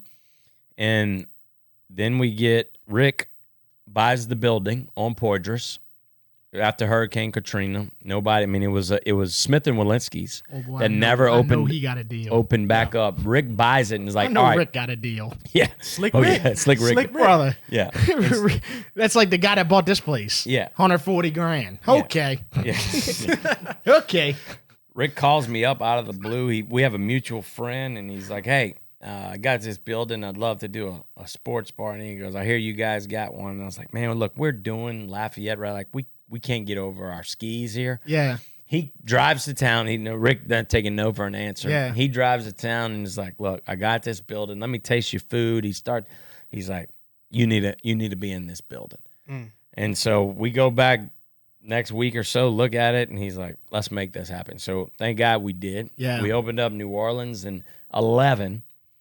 In 12, because of New Orleans, we were nominated for and won ESPN's #1 sports bar in America. Wow. 2012. And I tell people all the time, an award's an award, but what that award did for us as far as credibility. Yeah. You know, people's like, okay. And I think more importantly, what it did when they wrote in ESPN.com why we won it, it proved to us that we were getting credit for the things that we hoped we were getting credit for. Family friendly, a sports bar with good food. Yeah. Not all the time, but majority of the time. And then the culture. Yeah. You know, they picked up on, we kind of got that team. And at that point, we're like, okay, man, we're cooking with something. We might have something here. Yeah. And then the exposure of New Orleans, too. I mean, think about it. 2012, you get the Super Bowl. Facts. WrestleMania. Mania was the next year. All-Star games. All-Star games. You got SEC tournaments. Yeah. The basketball. Sugar Bowl. The Sugar Bowl. So, I mean, you had people from all over the world, literally, that were coming down and saying, man, what is this place? So we started getting inquiries from people, like, you open one here, or can we franchise it? Are you guys franchising? And then that's when I'm like, shit, should we? And so we started really looking at it. One of the guys on my team, he had a previous life in franchising, and so we kind of started putting the package together. And man, what's your take? All right, so this is when we get to like what the internet perceives of things, and what is your take, being somebody that's franchised a restaurant, like on the perception of what people think about franchise restaurants and how? I'm trying to think how to word this, but why? How can I word this? Like, why do people think that? Like, why that franchising is bad? That franchising, like, they so like once something's franchised, like, oh, it's fucking franchise. Yeah, I get it, man. Because a lot of times businesses can lose their soul. I mean, because what it is other people that you're trusting that they're gonna follow the playbook. Yeah. To run it. That's why. For us, like we spent a lot of time, and I know we're not perfect. And we've had some locations that weren't great representations of us, and that's where our corporate unit's like, man, if something ain't going right, like, we're gonna jump in there and we're gonna fix it. Yeah. Right. And so you have to make sure that you are on it. And because a lot of people, they just say, okay, well, I'll sell you a franchise and I'll get the royalty and I really won't mess with it. And then, I mean, right, it starts going the wrong way. And so, look, I get it. It gets a bad rep. Do you think that these same people that have so much to say about franchise, do you think if they were in your situation, they wouldn't have franchised? It depends. I mean, everybody's different. You know, I mean, like Todd, for instance, with Canes. Yeah. You know, I mean, Todd did franchise early on. Oh, that's right. He did, and he's not. Well, he bought them all back. Bought them all. You know, you're a baller when you can go. You can buy all.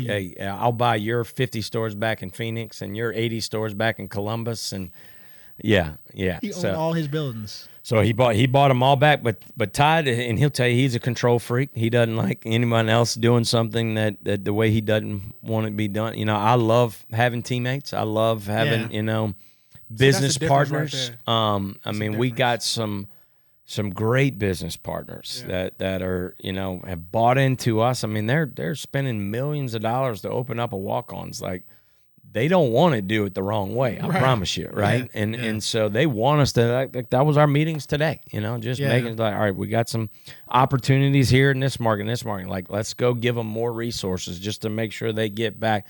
But it's up to the franchisor. It's up to the owner of the brand to make sure that you hold them accountable and that they stick true to what we set out to. What's our vision of our company and how we're going to achieve that. And so, but a lot of people just like, you know what? I just want to franchise it. Just pay me the royalty and do what it do. Whatever. Yeah. And that's kind of where some of the bad reps come.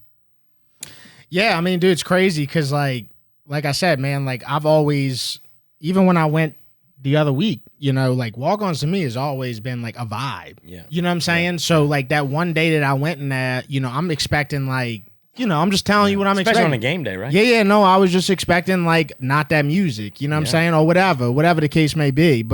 And then I started thinking in my head, I'm like, man, is this like a part of franchise? Like, is this what happens? You know what I'm saying? Even me, I'm just like, dude, is this what happens? Like, I don't know. No, it's not. But I mean, look, I told you the other day, and I really mean it, I'm glad it happened because look, we have been looking at different music service providers and things like that because I'm a big 5 senses guy. Yeah. And I told you that the other day. It's like, man, it's not just the food. A lot of people say, oh, I can cook really good. I'm going to open up a restaurant.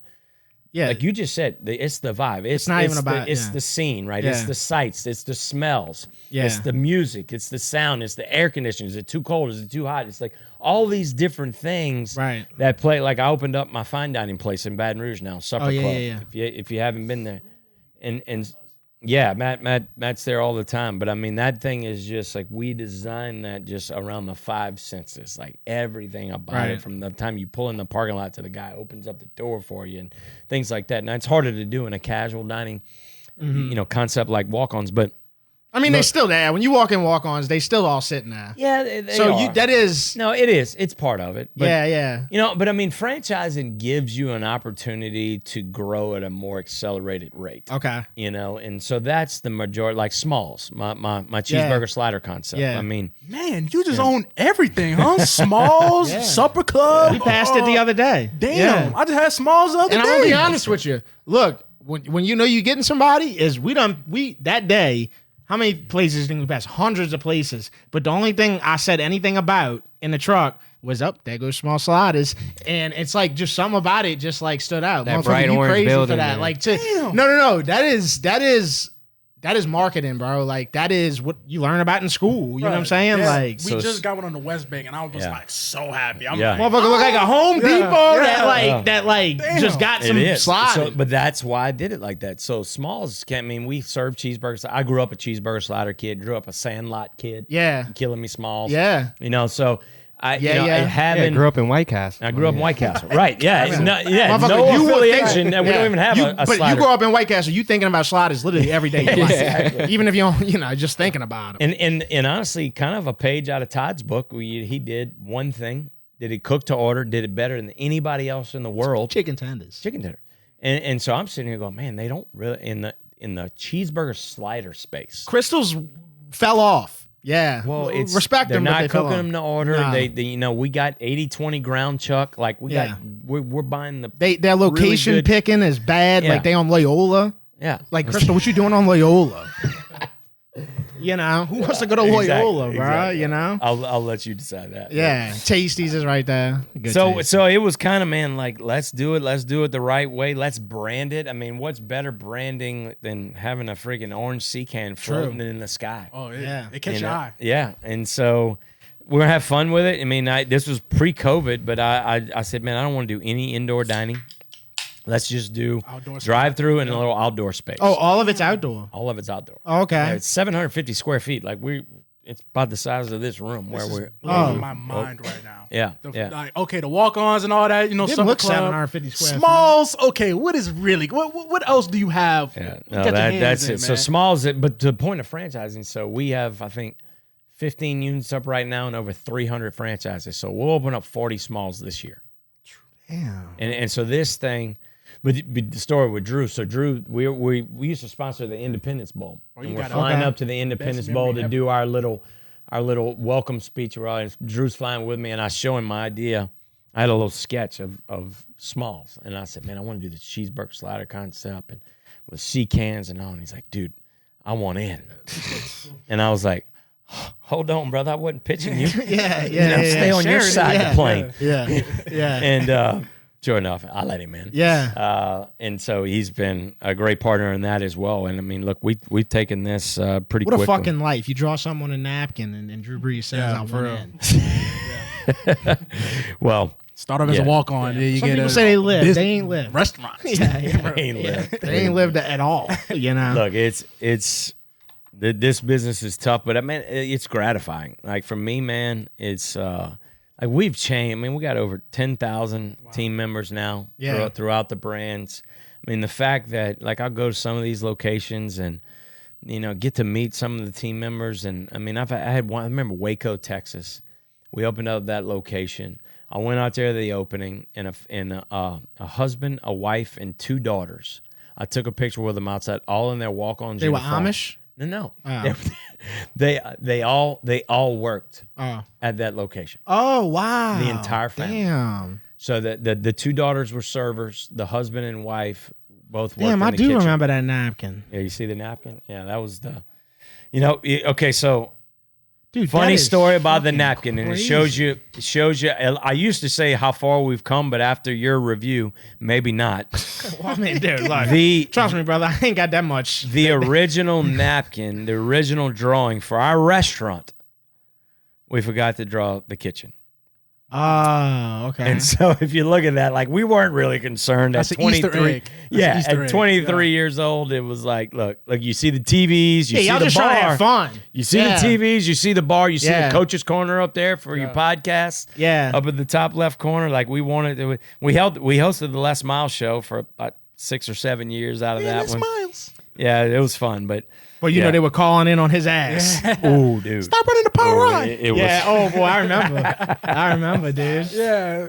They're calling in on his ass, dude. Hey, one request for the New Orleans one. Can we get some basketball hoops in there? Yeah, we need some in there. Golly, bro. Yeah. I want to compete when I go to Walk-Ons. Yeah, we need. That was the only problem with that location. It was so tight. Yeah. But yeah, we you can't we put them def- outside. No, you can't put hell them. no. Actually, our one in Midtown Tampa Yeah. has them outside. Yeah, but that's not New Orleans. Yeah, That's man. They gonna come take your hoops. Yeah.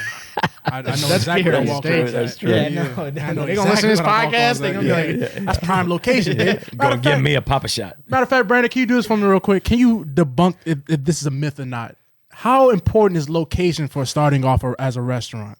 Is location really that important? It is. Okay. It is. Look, it's not just everybody's like, is it location? Is it this? Is that? It's a combination of all. Right now, I'll say this: a bad location can still be a good unit if you have unbelievable operations, unbelievable product. culture, Yeah. the product, everything else. Like a marginal location can still be successful. Like Chicken's Kitchen.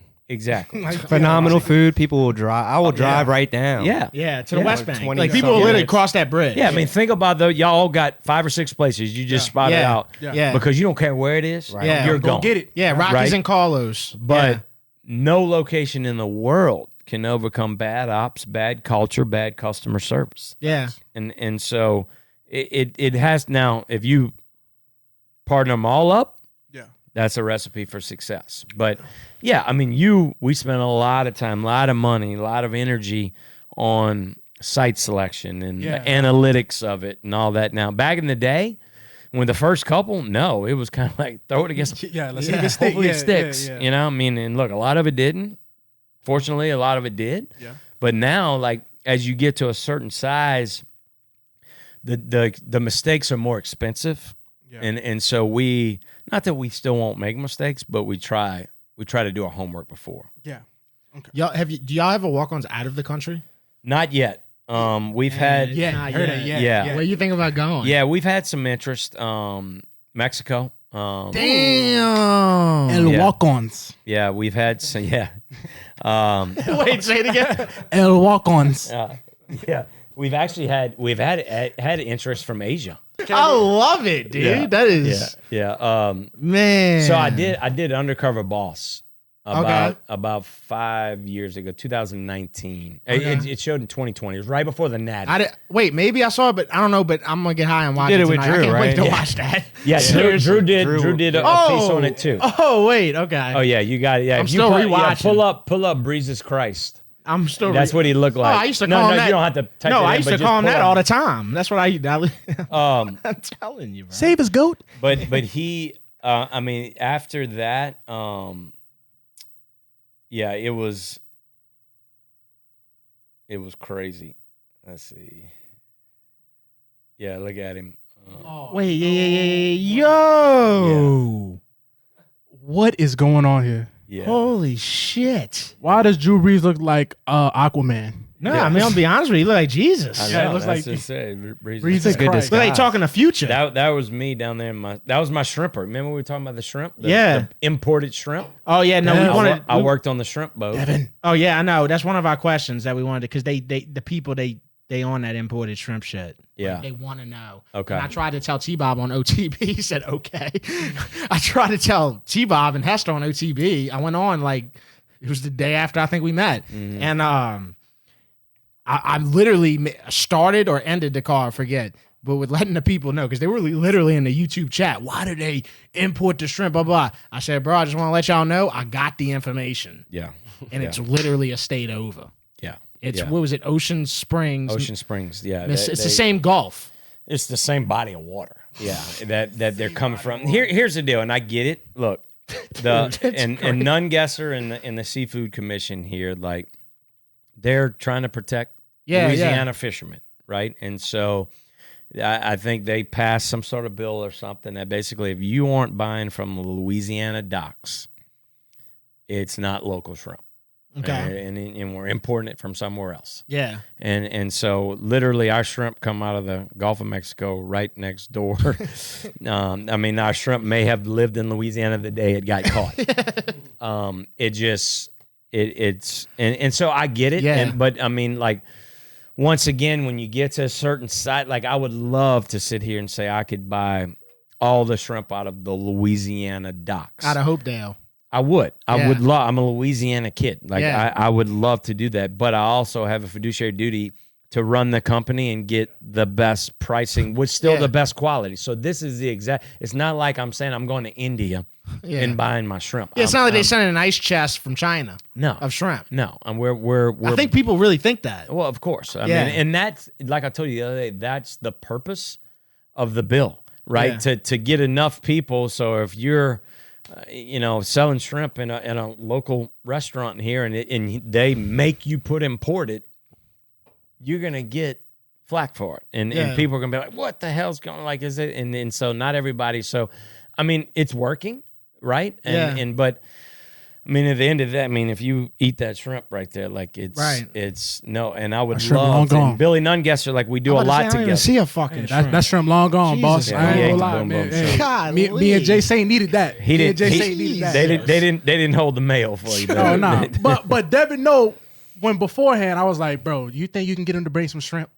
I told him that. Oh, I didn't even know. I didn't even tell him what to bring. They just, I was like, hey, can y'all bring some food? But I love that. Yeah, shrimp. so hopefully, I mean, look, it's not the perfect world, right? I would love to not have to put that on there because I mean, we buy a bunch of Louisiana products, but it's just one of those, and we sell so much of it, and the pricing and just how we do it. I mean, it's we have to take care of our franchisees up in Wichita, Kansas. And do you get like a lot of people from like, I don't know, like talking about places like Hopedale and whatever that try to hit you up to make a deal on such big? I would love them to. Yeah, I mean, like they need to hit you up. They got such great. Hit our team up, man. Like, he would love to take import off. If we could get.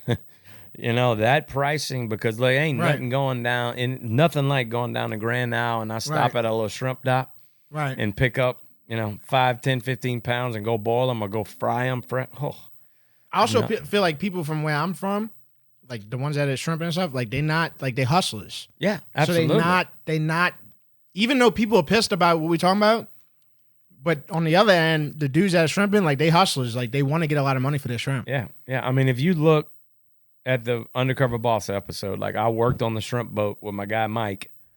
Right there in Ocean Springs. Yeah. And I mean, it was, tell you what, you talk about how, like, that's a job there, coach. Like, what, on the shrimp? Oh, the shrimping? Oh, yeah. No, because didn't you do one? Yeah.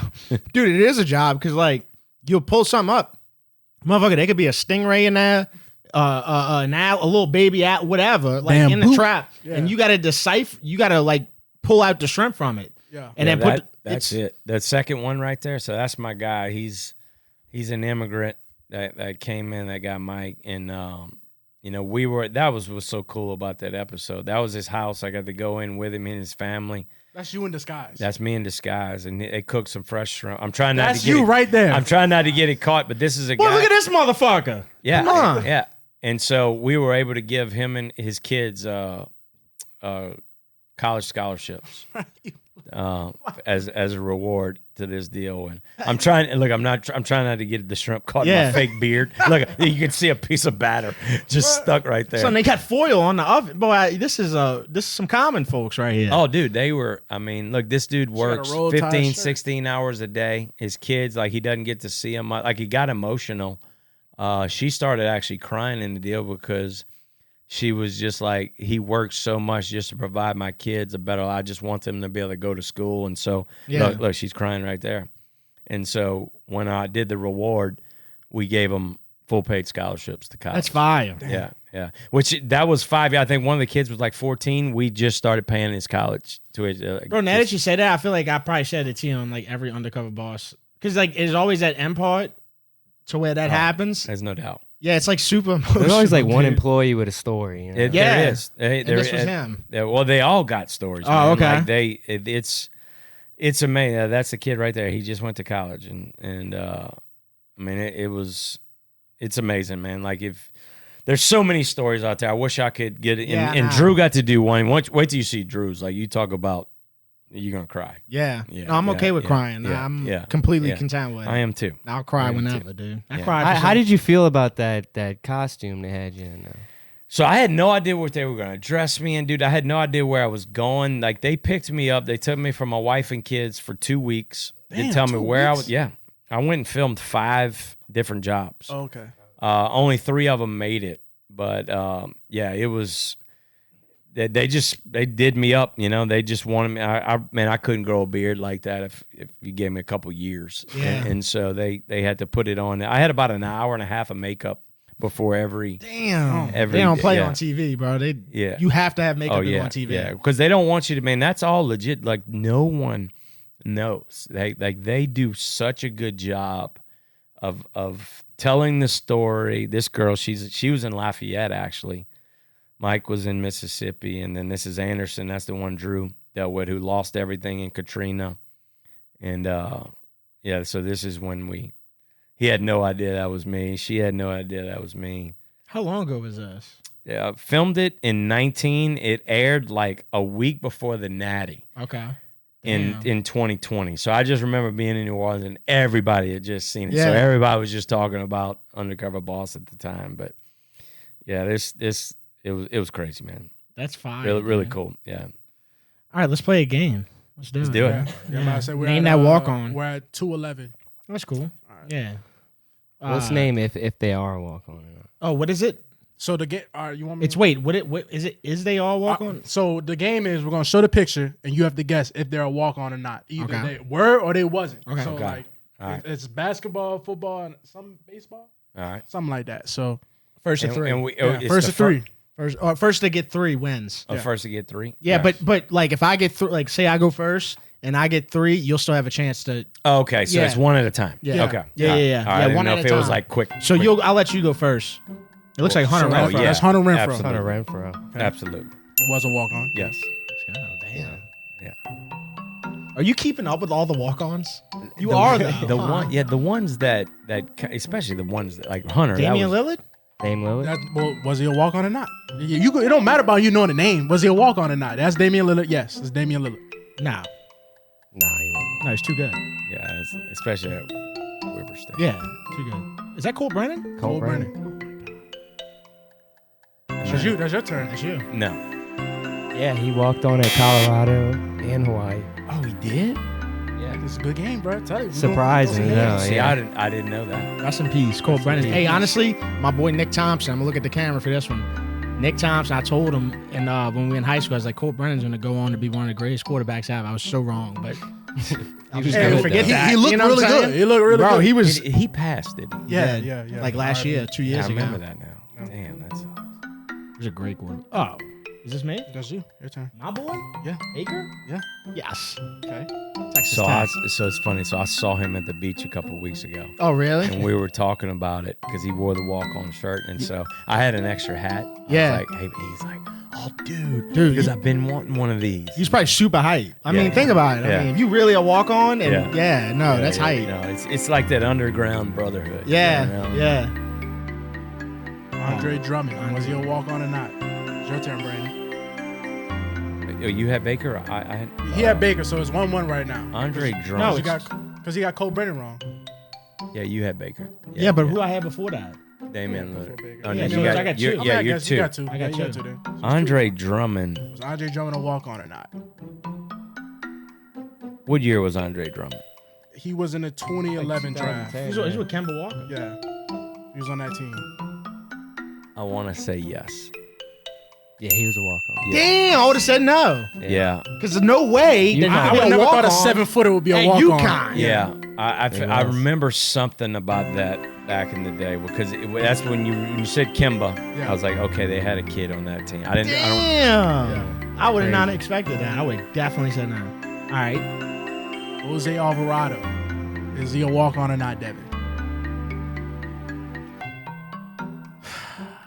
Oh, yeah, we can put everybody scrappy. So it's like, Damn, damn, bro, I hate to he- be wrong on this, too. That would really suck. Yeah, that's your guy, man. Yeah, he is. Nah, he wasn't a walk. Damn. You would think though. I would have thought too. Oh, that's why we try to make it as scrappy as Yeah. possible. So we had 2-2. There's 2-2. That's a good one. Steve Ooh. Francis. Steve Francis. The franchise. Franchise. Yeah. Okay. This was my years. It really was, actually. Yeah. Yeah. I think he was 02, 03. God, he was so freaking good. Was he a walk-on? Like, we aren't that good. Shit, Drummond? He was a walk on. I know. I didn't Baker know I got Mayfield? it. I mean, if I didn't know he went to I got to go no. He was a walk on. Oh! Stevie What made you think franchise. to go pick Steve Francis? Because you wouldn't expect it. You wouldn't expect it, bro. You wouldn't expect it. All right. That dude could ball. Yeah, he Oh could. yeah, It was Dude, him, franchise. Baron Davis. They all have the same shoe deal. You can't With be the Adidas. franchise and don't ball. Bro, is that Lawrence Taylor? It's Eric McNabb. And man, Steve McNabb. Yeah, Steve McNabb was a walk-on. No, he wasn't. But it's No, all right. he wasn't. All right, I'll be wrong. 2-2. He Still wasn't. 2-2. Still You 2-2. thought he was? Rest in peace, yeah. Alcorn State, legends. Yeah, no, rest in peace. Joe Flacco. hate y'all. And why y'all gotta put him in the Delaware uniform? Fuck yeah. Joe Flacco. He got drafted from Delaware. Joe Flacco was a walk-on. No, he wasn't. Damn. Yeah, you throwing me off now. He always fucks me over, Yeah, too. he's good. He's good. He picks the weirdest picture of Joe Flacco. That was so horrible different. picture. Yeah. Joe Flacco would not be very happy with you right No, now. dude. Super Bowl champion, bro. All right, come on. We had 2-2. Santana Moss. Oh, Santana Moss? No. He was a walk-on, yeah. Wow. We're bad At the this. U. Dude. These are some really good players that were walk-ons. Darren Sproles? Darren Sproles. Darren Sproles was a walk-on. No. Darren Sproles wasn't a walk-on. Nah, he wasn't a walk-on. Yeah. He was a baller. He's a baller, Yeah. though. Shit, what is it, 3-3 now? So you got No, Darren I got Sproles. 2. I still got 2. You got Baker. No, I still got 2. What does he got? What does He got- Baker he just got? hit 3. So that's 3. Okay, so you got it. You get one This more. is either you win or you lose right here. Right. Jimmy Butler. Was No. Jimmy Butler a walk-on? No. No, he Ain't no wasn't. fucking There way. you go. Ain't no way. All right, 3-3. Dude's a generation. Go for the win. talent. Well, no, you still have to answer, though. Yeah. You still got to answer. AB? Antonio Brown. Damn. Yes. Antonio Brown Oh, was you a know walk-on? that. I know that. Yeah, he was. Okay. Yeah. You ever met AB? No. I mean, I'd number love to. 27 wide receiver. Damn, this is going to make or break you, this next one. Mhm. J.J. Watt. No. Absolutely yes. He was. Oh! J.J. Yeah. Watt. Wow. Yeah, right? So he walked on at Western Michigan, Western Michigan Well, first, AB, right? Central Michigan. Central Michigan. Central Michigan, yes. As a tight end, Yep. and then transferred to Wisconsin and became the best Yeah. Became J.J. Watt. in the business. Okay, if I got to lose, I'll take a loss of that, I guess, because I would have never expected Yeah. that dude to be a walk-on. Yeah. Who else we got that shot in? LaDainian Tomlinson. Okay, we'll stop here after this one. Do not tell me that LaDainian Tomlinson No. walked on to TCU. Nah, he Okay. Literally wanted He went to San Diego State first, didn't he? I don't really? know. I don't know. The only running people back that I kind know of that people went to, trying to forget about LaDainian Tomlinson. Yeah. You kind of see that? Yeah. Like nobody brings him up or nothing. This dude was legit. I mean, he had 28 touchdowns one year or something. It was crazy. He got the record. It was like 20. Dude, it was like 28. you couldn't Yeah. believe how many Yeah. touchdowns he had. Yeah, I remember honestly, being on yeah. Yahoo Fantasy Football, like, I'm about to say, and I had him, and I was like, dude, this is crazy. And then Sean Alexander broke his record, didn't he? Yeah, wow, that's a name I heard in yeah, years. Seahawks. Madden He was on Madden. He was on Madden. 07. I just remember him running all over Tiger Stadium. Oh yeah, yeah, because he played for what, Alabama? Yeah, And this is before Alabama was Alabama. right. Yep, that's true. So Damn, dude, that's crazy. I lost another game, dude. That's my second. we pod might in as a well go row. through the names. Let's just see. I'm actually curious. Oh, Scottie yeah. Pippen. Yeah, definitely. one of the best One- walk-ons ever. One of the most famous walk-ons ever. Teron Teron Armstead. Armstead? Armstead. Sure, yeah. Was he? No. Okay. Well, you know what? Fuck you for even doing this. Yeah. Who the fucked fuck up. goes and picks Teron Armstead to ask me? He's scrappy. If he's a walk-on Is he and not when he's scrappy? not. He's scrappy. Yeah, okay. Scrappy, bro. Because he went to Pine Bluff? Yeah, they put in the smaller schools. Yeah, he's scrappy. I thought you were going to have John Stockton up there. Oh, he was? Yeah. Damn. And I Jeff can- Hornacek. Yeah, Jeff though. Hornacek. We got Jeff Oh, no, Hornacek. Jeff Hornacek wasn't he? Yeah, Yeah, Jeff I'm He's Hornacek. on sure the you list. thought. I'm He's sure on you here. thought of the idea to like put walk-ons like all over your like talking about dudes who actually walk Oh, on. yeah. So in our office in Baton Rouge, we got, the reason I know we got JJY, we got AB, Okay. we got, Okay. Thanks for we got telling me. Scottie Pippen. Yeah, after the game. This is But good I didn't have freaking, was it my guy from UConn? I didn't. Andre Drummond. I didn't Andre have Drummond. Yeah. Yeah, Drummond. And I didn't have Flacco. I guess that's why they didn't get it. Yo. Okay, so final question. This is Yeah. question of the day. There's a new segment we're starting. So, question of the day. The question is, what would you sell to Rick from Pawn Stars? Ooh. I don't have anything I could sell to Rick from Pawn Stars It's the question of the day. because I got hit by Katrina. What would I sell? To Rick from Pawn Stars. This Veloso jersey. Like, Sell that Is it- Veloso jersey. I don't know. What's the cat? What's the max that Rick will pay? Shit, A he- lot. I've been everything watching I a lot see- of dude millions. Yeah. Really? Yeah. Do you own like things that are like trying to think of something like a picture of Artifacts. Abraham Lincoln? Yeah. You know, like shit like that. Yeah, you see, I'm not like Graves, dude. Todd Yeah. Gaines, like he's got like John Wayne Saddle, Wow. freaking Johnny Cash's guitar. Okay. Wow. I mean, he goes and buys dinosaur heads. So that's the Pawn Star guy. He's the Pawn Star guy. Yeah, How'd you like to get high he and would go be- buy a dinosaur head? Yeah, Yeah, That's fire. yeah. I remember he's gonna kill me for telling this story, but we were in Aspen one Christmas, and we walked in. Aspen, I love it. Yeah, I Aspen. always think of Dumb and Dumber. Yeah, Dumber yes, every yes. time. So Always. it's he and I. We walk in this little like, I don't even know what kind of store it is. It's like a Rick store. Yeah. And they got like this dinosaur head in there, and Todd walked, and they got like the little pot smoking dude walking. Yeah. He's selling the Yeah, and he's like, and he has no idea he's talking to a guy that owns 1,000 restaurants. Okay, and so he's like, "Hey, is that a real head or whatever?" Yeah. And the kid's like, "No." He's like, "You need like $4 million to buy a real one." And Todd goes, "Okay, so I have that. Do y'all sell those?" And the guy goes, "Let me go get my boss." It was so funny. The boss comes out. I think he ends up buying a dinosaur head from him. Like, it was just one of those stories that this little pothead was just. It's always like there's like a stoner like who's Yeah. doing the selling Yeah. of the dinosaur head. Yeah. You know, and walks up. In Colorado, bro. Couldn't make it no better, bro. Yeah, no, in Aspen. That's- Aspen. Yeah. Well, in their defense, I mean that whole state is That's just, what, hey. just so I'm trying high. to think, man. Like, what?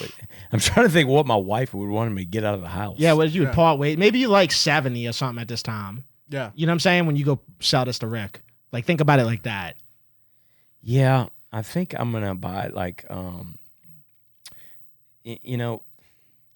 probably just watches. Like, Okay. and you know, I You got mean, one from the Like, I'm Titanic? We see the wrist. Trust me. I told Jason when you walked in, I'm like, bro, look at the wrist. Bro. Yeah, I mean, I'm not a bit like I don't get that type of stuff, but like stupid guns and like hunting stuff and things like that. You know, I'm from White Yeah. Castle. I still like to do that and have that collection.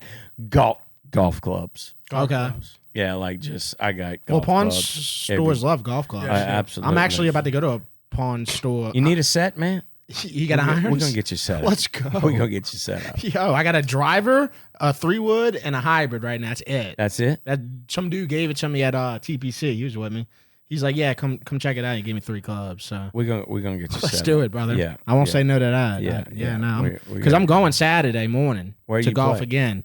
Saturday morning, I'm going. My cousin's. I can't even remember.